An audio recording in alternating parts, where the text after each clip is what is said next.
gobierno de Milei decidió transitar este año sin presupuesto, y eso obviamente que tiene un reflejo, que es que la provincia no puede prever con exactitud sus recursos. Lamentablemente el problema es la inflación, no lo que puede hacer la provincia con su política tributaria, que es tratar de ir siguiendo la nominalidad de la economía. Pero de hecho para el 99% de las partidas inmobiliarias de la provincia de Buenos Aires estuvo por debajo de la pauta inflacionaria. No me parece que Milei haya mostrado que se podía ser más austero. No, acá lo que está pasando es que la provincia de Buenos Aires, con la estrategia del gobernador, con la decisión del gobernador, ha encontrado las herramientas para encontrar una solución de fondo al ajuste ilegal que está haciendo el gobierno nacional. Permanentemente hay colocación de letras. Entonces, si eso todo el tiempo se está utilizando como herramienta financiera, no hubo una emisión de endeudamiento extraordinario. Digamos, Axel no emite deuda en Nueva York como sí emitía la gestión de Vidal.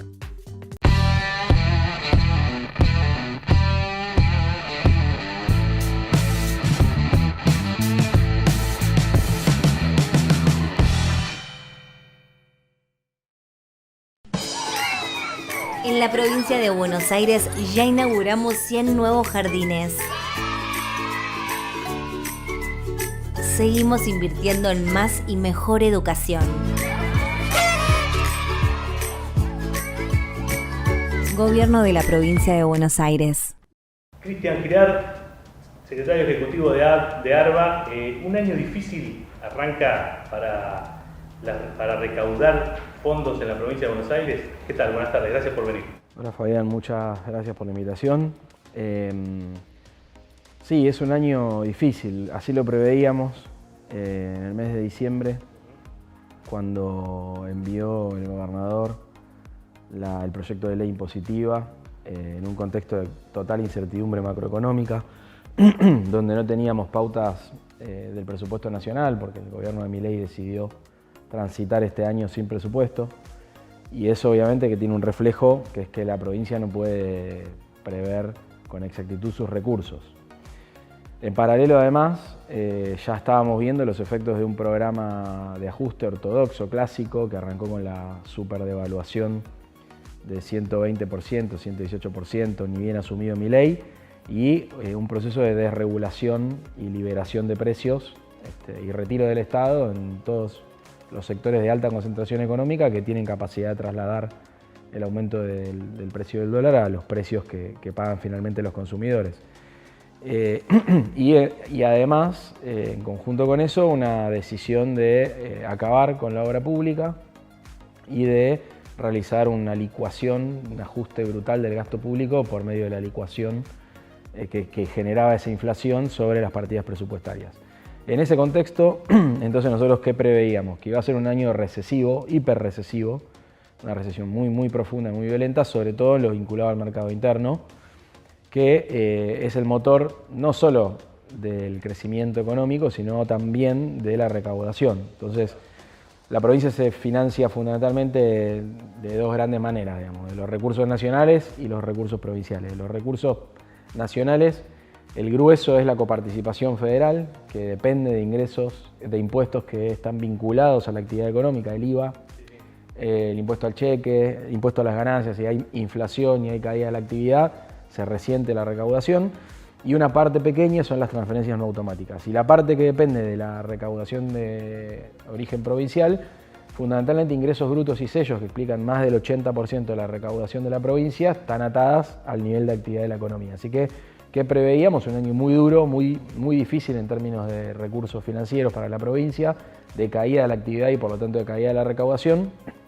Y entonces en ese contexto el gobernador envió un proyecto de ley impositiva pensando de qué manera poder amortiguar lo que iba a ser una caída tremenda de los recursos de origen nacional, agravado además por la decisión de Milei de asfixiar de manera... Eso lo supimos después. Hasta ahí te diría, porque lo de recortar las transferencias a las provincias creo que fue algo que ni bien asumió, planteó Caputo.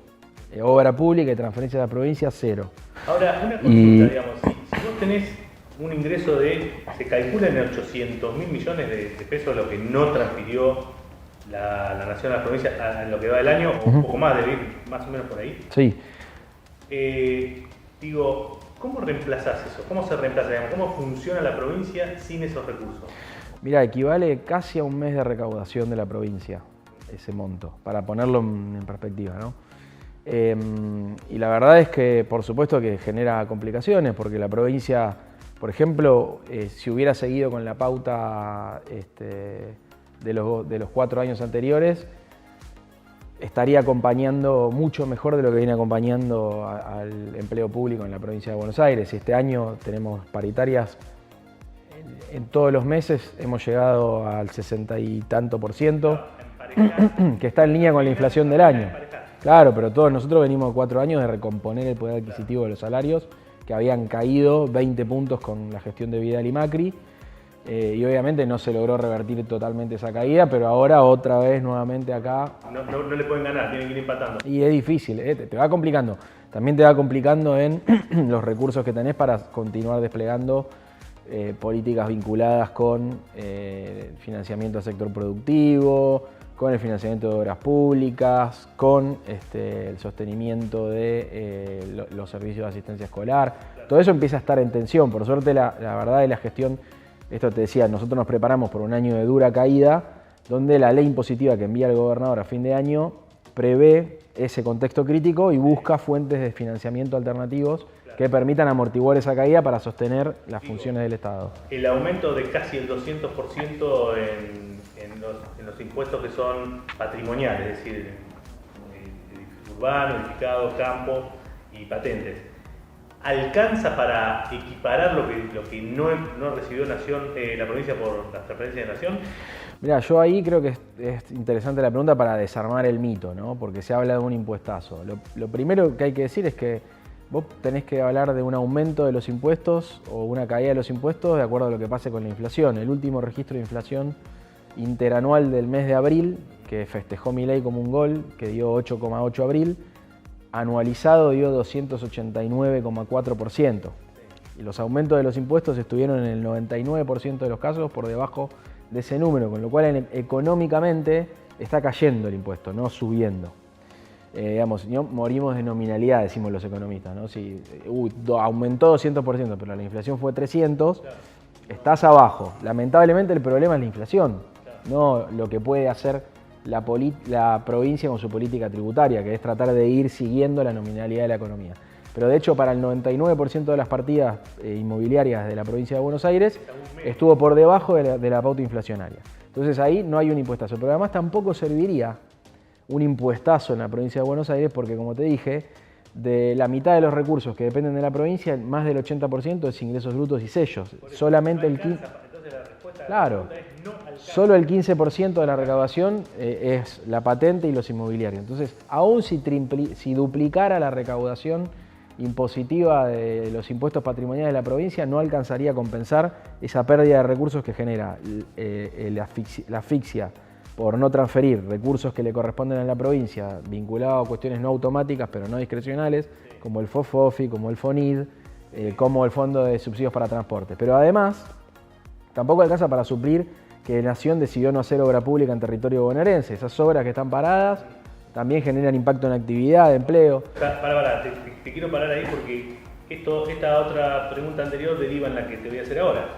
Entonces, si con el aumento de impuestos, que no es impuestazo, no alcanzó para suplir lo que te quitó, y la provincia ya lleva casi 6 meses funcionando, ¿todo ese dinero lo malgastaba antes Kicillof? No, por eso te decía, lo importante fue prever para este año un año de crisis, de recesión y de restricción financiera por transferencia de recursos nacionales. ¿Qué hicimos? Tratamos de mantener la recaudación de los impuestos patrimoniales y buscamos fortalecer la recaudación del fisco a partir de los principales impuestos, fundamentalmente ingresos brutos. ¿Qué hicimos? Te lo resumo en dos cosas. Por un lado, ir a buscar entre los sectores ganadores del modelo de concentración de ingresos, los bancos, los supermercados, las empresas de telecomunicaciones, y aumentamos la recaudación en esos sectores. En el caso de los bancos, muy claro, los bancos tenían una exención impositiva vinculada con la inversión en LELIQs.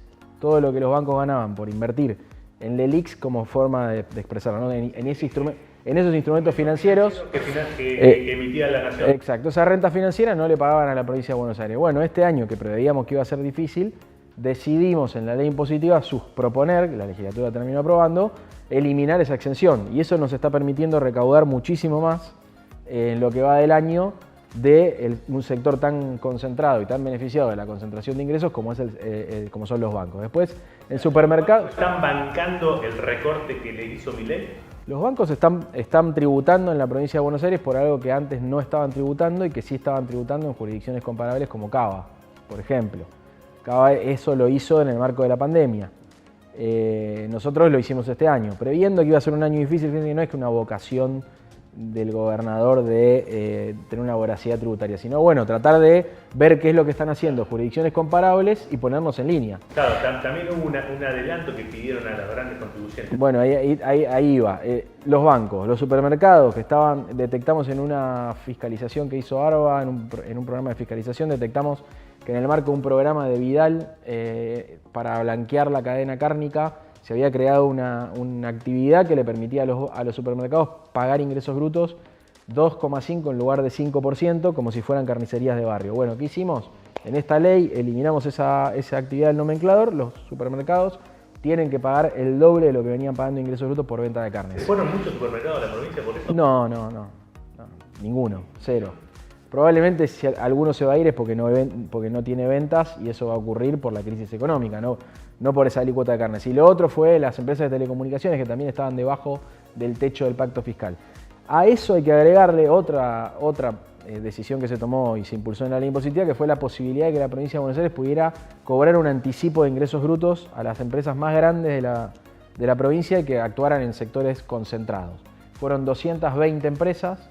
Ya lo hicimos en el mes de marzo, que nos permitió anticipar aproximadamente la recaudación de 5 meses de esos grandes contribuyentes. Entonces, vos me preguntás, ¿cómo hace el gobernador? Bueno, hasta acá lo que hicimos financieramente fue anticipar el cobro de esos grandes contribuyentes 5 meses y esas medidas que tomamos en la ley impositiva de sostener la recaudación de los impuestos patrimoniales para que no se licúe con la inflación y aumentar la base imponible y la recaudación tributaria de los sectores ganadores y más concentrados de la economía de la provincia de Buenos Aires, que a la luz de lo que iba a pasar, intuíamos, adivinábamos que iban a ser sectores que no iban a estar golpeados, como los trabajadores que pierden salario, los jubilados que pierden jubilación, las pymes que están cerrando.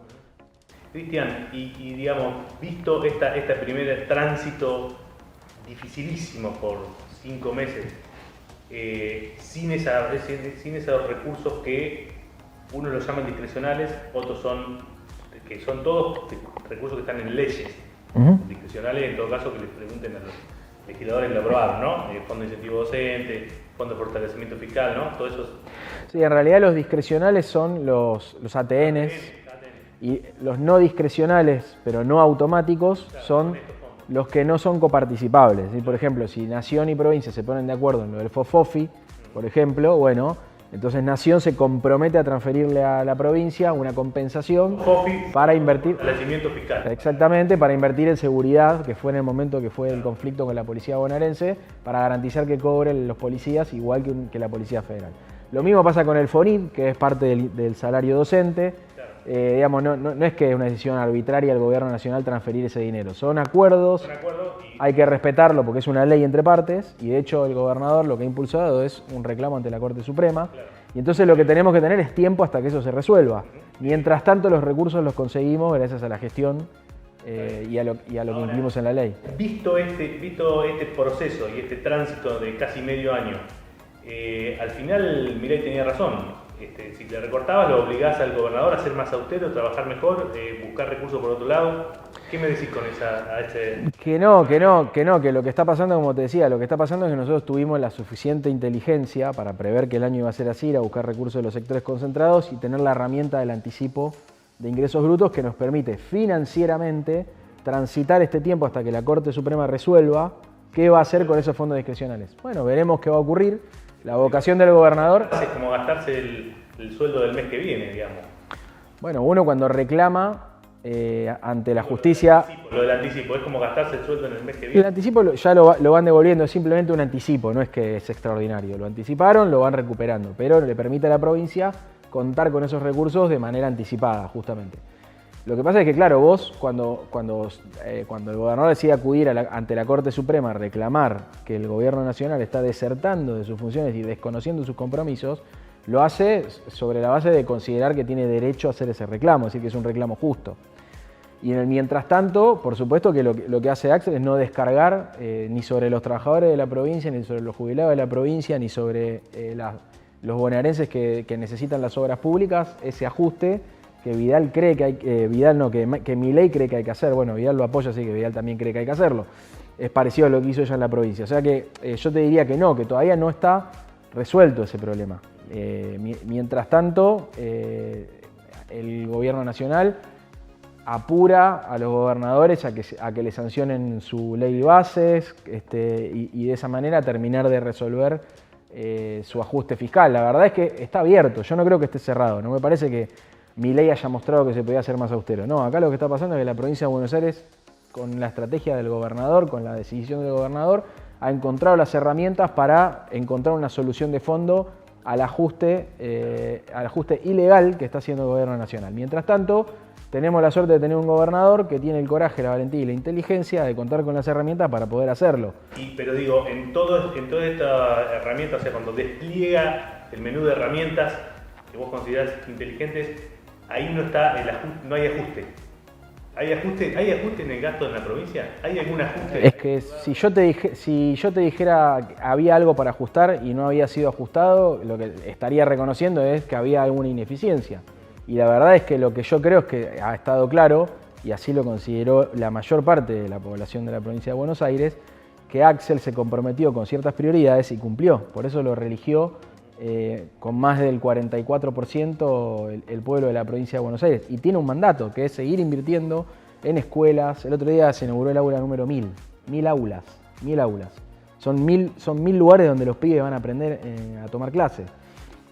La cantidad de kilómetros de caminos rurales que nunca había hecho la provincia, la cantidad de kilómetros de autopistas, de ruta, las obras de agua y saneamiento, el asfalto de calles de pavimento en el conurbano bonaerense, las asistencias al sector productivo para que inviertan, para que desarrollen parques industriales. Bueno, si yo te dijera que eso es una ineficiencia, estaría desconociendo que Axel fue a una campaña a ser reelecto y lo eligió la gente con ese programa. Entonces la verdad es que yo no creo que lo que está haciendo Milei sea un ajuste de gastos ineficiente. Lo que está haciendo Milei es licuar las jubilaciones. Los jubilados no tienen para comprar los remedios ni llegar a fin de mes, si no los ayudan los familiares. Ni siquiera hace un ajuste inteligente, decís vos. Yo no sé, si el ajuste es esto, lo que te digo es que no es lo que hay que hacer. Que los jubilados tengan hambre, no, que tengan que elegir si compran un remedio o comen, no. Cristian, ¿vos crees que habría algún resquicio, algún lugar donde el Estado bonaerense tiene para eficientizar el gasto? Mira, yo creo que permanentemente el gobierno, por lo menos estos 4 años, permanentemente hay un trabajo de buscar eficientizar, porque recurso que vos lográs reducir de un gasto y vos lo tenés disponible, lo podés invertir en esas prioridades del gobierno de la provincia. Entonces, permanentemente se hace eso. Todo organismo, toda institución tiene la posibilidad de eficientizar sus gastos, incluso en el sector privado.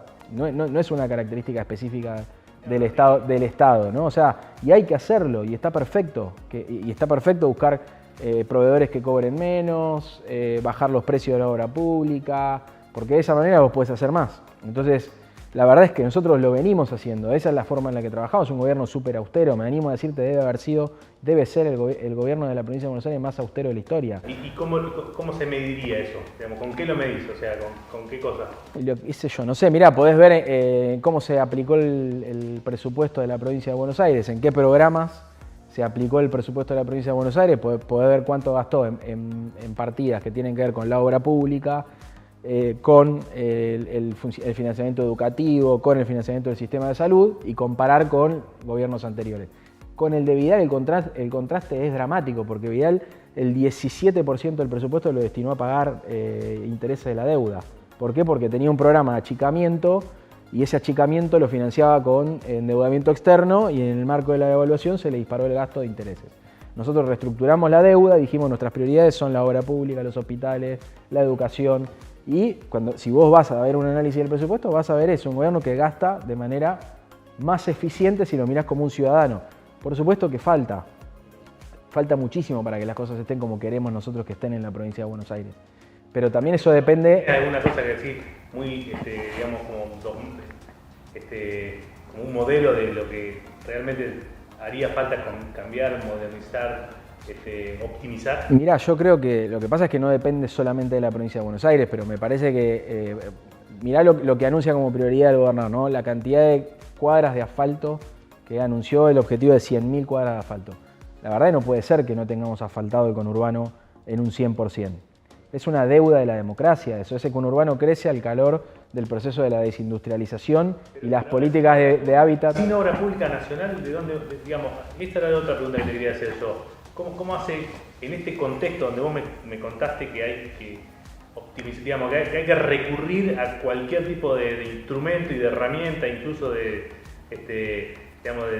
tener la imaginación, ¿cómo haces para proponer 100.000 cuadras si no va a haber obra pública? Digo, ¿quién lo va a pagar? No, eso se hace con presupuesto de la provincia de Buenos Aires. Sí, la provincia tiene su presupuesto para obra pública. Creo que está más o menos el 4% del presupuesto fue obra pública. Sin necesidad de que vengan las obras de nación, se puede hacer, la provincia puede encarar obras propias. La provincia encara todo el tiempo obra pública propia. De hecho, la mayor parte de las obras que se hicieron en ampliación de la infraestructura educativa se hicieron con recursos de la provincia. Otro tanto ocurrió con las obras de bacheo en el conurbano. El fondo de infraestructura municipal se fondea con recursos provinciales. Lo ejecutan los municipios, pero el presupuesto es de la provincia.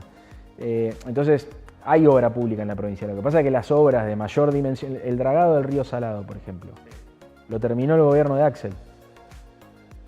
Habían dragado menos del 10% la gestión anterior. Programas y planes y financiamiento Había financiamiento de organismos internacionales, pero el gobierno anterior también lo tuvo y no lo hizo. Entonces, ¿queremos eficiencia? Ahí hay eficiencia.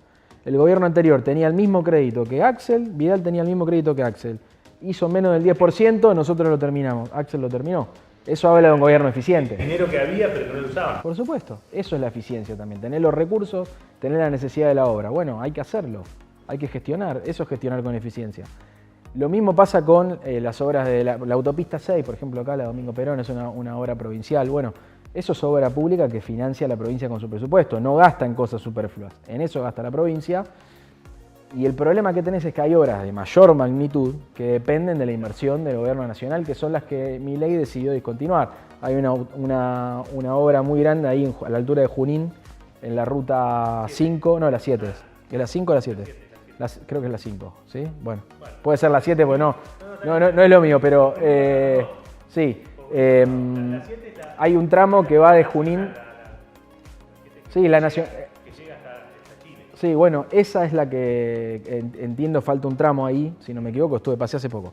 Ese tramo que estaba la obra, vos ves, pasás por ahí, está preparado el obrador y está paralizada la obra y falta nada para terminarla y convertirse en autovía un tramo muy extenso que es salida de Eso se había anunciado, o sea, hubo varias veces que se anunció, que la anunció Alberto Fernández con el ministro y todo, yo no sé, por eso quedaba un cachito nada más. Sí, quedan unos kilómetros nomás y bueno, el gobierno nacional decide discontinuar. Entonces todo lo que vos ya invertiste en esa obra ahora, ¿qué va a quedar ahí?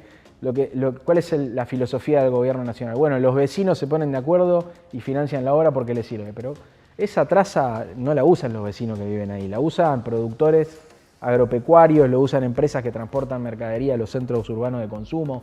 ¿Cómo juntás a todos los privados para que financien ese tramo de la obra? Entonces, bueno, ahí esas obras sí, con el presupuesto de la provincia es difícil, pero bueno, la verdad Axel ha planteado, tiene la vocación de que las obras que no terminó el gobierno nacional y que ya se hundieron muchos recursos, bueno, la provincia buscará la manera de resolverlo, pero no podemos ser tan ineficientes. Claro, ahí a propósito de eso, también en la legislatura, cuando se previó un año difícil, se previó también un endeudamiento importante de la provincia, o salir a pedir deuda para financiarse.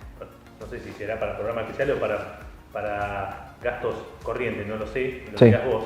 Pero en ese caso, ya tuvo que acudir la provincia, pudo colocar deuda, necesitó colocar deuda, va a colocar deuda. ¿Cuál es el escenario en ese sentido? Mira, la deuda es un instrumento financiero que usan no solo los estados, sino también el sector privado, ¿no? Permanentemente van a necesitar tener financiamiento, pues si no te manejarías con billetes pagando por anticipado las cosas. Tenés endeudamiento comercial y tenés endeudamiento financiero que te permite calzar necesidades de gasto cuando vos tenés tus ingresos distribuidos en el tiempo de otra manera. La autorización de endeudamiento tiene que ver con eso, también con que te van venciendo compromisos financieros de años anteriores y vos vas refinanciándolos, tratando de mejorar la tasa de interés a la que te vas endeudando. O sea que eso es algo habitual, no es que extraordinariamente el gobierno de Axel decidió solicitar financiamiento. Y lo que te digo es que permanentemente hay colocación de letras. Entonces, sí, eso todo el tiempo se está utilizando como herramienta financiera. No hubo una emisión de endeudamiento extraordinario, digamos, Axel no emite deuda en Nueva York como sí emitía la gestión de Vidal, si es la pregunta. Y obviamente con eso se van fondeando partidas, como por ejemplo el otro día estuvo Axel con más de 90 intendentes firmando el convenio del Fondo de Fortalecimiento de las Finanzas Municipales, que es parte de esa colocación de endeudamiento de letras, usarla para financiar un fondo de obra pública para los municipios. Está por ley. Está por ley. Hay que dárselo. Eso estaba en esa ley que vos acabas de mencionar, exactamente. Sí. O sea, no es que la provincia salió al mercado y dijo, hola, soy Axel, vengo a venderle esta deuda, ¿cuánto me dan? Exactamente, no ocurrió. No ocurrió, no es eso la autorización que se dio, sino que lo que se dio es, en general, todos los años, junto con el presupuesto y la ley impositiva, falta una pata que es qué herramienta financiera va a tener el gobierno para transitar el año. Bueno, eso es la autorización de endeudamiento. Este año, ¿qué pasó? Tuvimos la ley impositiva, no tuvimos presupuesto porque no tenemos la pata nacional para ver cuántos recursos nacionales vamos a tener, y sí se aprobó entonces una ley de financiamiento porque, bueno, el nivel de incertidumbre del contexto macroeconómico es muy alto. Entonces la provincia necesita tener esa herramienta porque si no se te frena la gestión. En la provincia de Buenos Aires ya inauguramos 100 nuevos jardines. Seguimos invirtiendo en más y mejor educación. Gobierno de la provincia de Buenos Aires. Como para ir cerrando ya, se terminó de arreglar el asunto de las protestas o las quejas o los reclamos de algunos sectores, particularmente del campo y algunos otros también, con el tema del supuesto impuestazo, digamos, se quedó aclarado, ahí hasta nunca se aplicó más del 200 o el 200 más la quita de algún beneficio, digamos, eso quedó claro, no hay más quejas, no hay más recursos, no hay más justicia, no hay nada. Mirá, el gobernador recibió a las entidades del campo, no solo a las 4 entidades empresarias, sino también recibió representantes de cooperativas y de trabajadores. Es una mesa muy amplia ahí en Gobernación, con el ministro de Economía, Pablo López, con el ministro de Desarrollo Agrario, Javier Rodríguez, y con el ministro de Gobierno, Carlos Bianco. Estuvo Juan Cuatromo del Banco Provincia también. Escuchamos a todos los sectores, tanto de las patronales como de los sectores de los trabajadores del campo.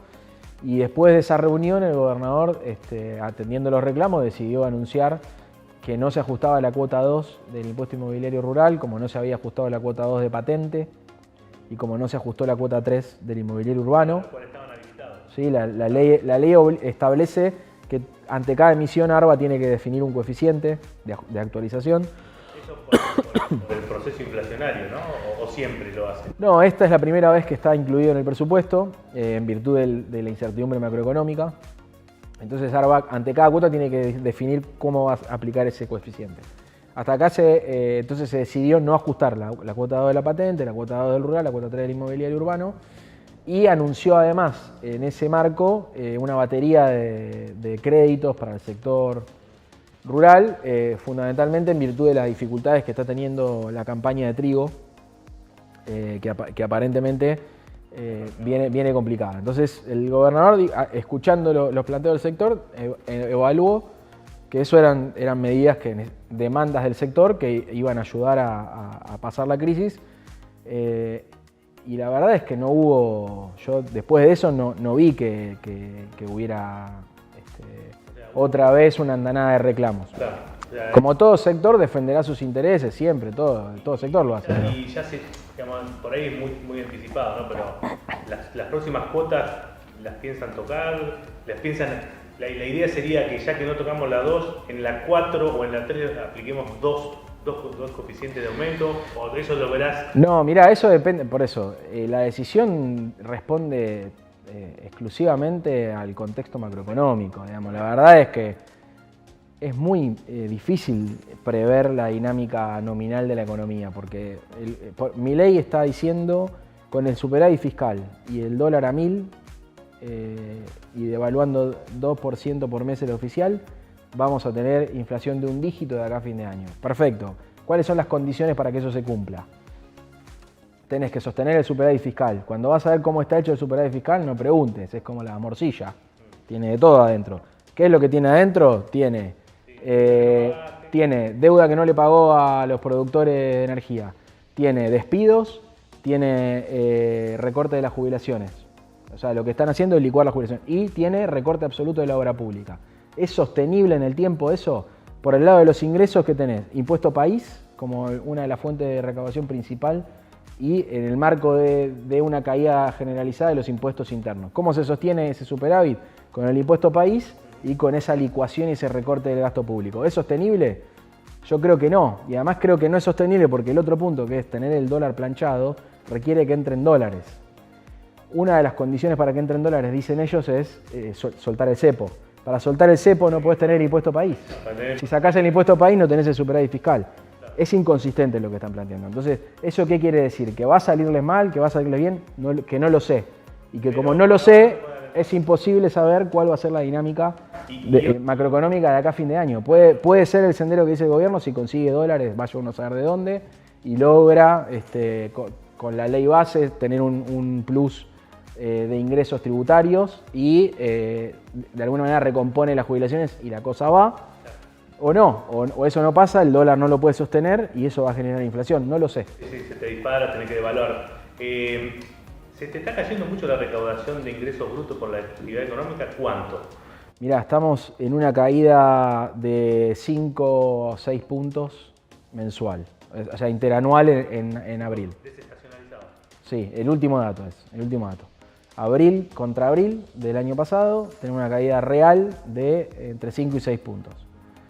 Que hubiera sido mucho mayor si no tomábamos las medidas vinculadas con bancos, con telecomunicaciones y con supermercados. Que dentro de todo no cayó el equivalente a lo que cayó la actividad en general. No, por supuesto, el otro día en esa reunión que Axel y Pablo López firmaron con los municipios, el FOFOFI, el Fondo de Fortalecimiento Fiscal para Municipios, mostró que la caída de los recursos de origen nacional está en torno al 20% y la caída de la provincia está en menos de la mitad.